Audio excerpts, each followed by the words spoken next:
The authoritarian child style, rearing style, is most likely the style that adults exhibit when navigating romantic relationships. This statement, "because I said so," and we just talked about that a couple of slides, is an example of what underlies most problems in romantic relationships. Without always saying these words, people act them out in their body language and express their expectations in much the same way.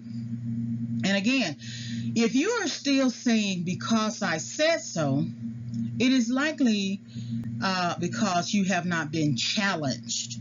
So all of the people who give in to your tantrum and your pouting and your "because I said so," you know that "because I said so" works with them. It reminds me, I don't know if any of you like to go to like the pool hall, the billiards. And often in the pool hall, you will see a dartboard, sometimes in a bar as well.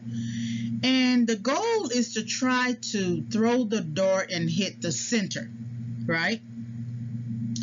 And people try. Some people can get it on the first try, but some people may have to take a few more tries, right, to hit that center, right? Well, if you hit the outside of the center, you feel, sort of defeated, right? And you feel compelled to keep doing and keep doing. And then once you hit the center, you yell, you go crazy, you slap hands with all your friends, right? Well, the same can be said of a person who is trying to play you or trying to do the tantrum game. What they do is they stand and observe you. They can be sitting down too, or you guys can be on the phone or whatever, but just visualize standing and observing and listening. It's almost like they are listening or sensing the rhythm of your heartbeat, right? So they will throw something out, some stupid statement, and you're not moved by it. So they know that stupid statement wasn't the type of statement that would get you, aroused. So they try again, but from a different angle. It could be from on a different day. It can be as a result of a current fight that you're having or something like that. So you try again. And somehow they're still really not moved. They might have flinched a little bit, but they're not exactly moved in the way that you are looking for. It's like you'll know it when you see it type thing. Okay, then you call them a name, you call them out of their name, you tease them or something like that, and then they get bothered. You still haven't hit the bullseye yet, but they are bothered enough to turn their head to look at you. Now you are growing in confidence. You can kind of feel them changing and feel them being controlled and pulled in your direction. And then you call them a loser or something, or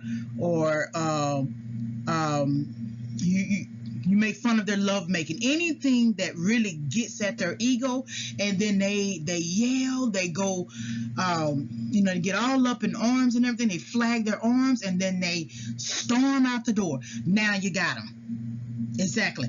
Now you got them. Now you know you have hit that bullseye. You know exactly what it would take to get them.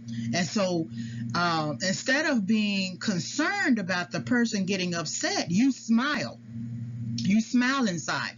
You will feign like you care and you are sympathetic, but you will keep trying it because now you want the high that you had before, or that you got when they blew up like that. So because I said so, it's such an interesting stance, because there's more to it than just the words or the placing the hands on the hips or chunking things against the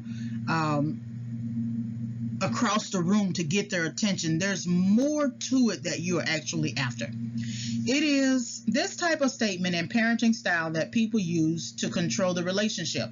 In other words, adult partners and married people are essentially parenting each other and not engaging in a loving partnership.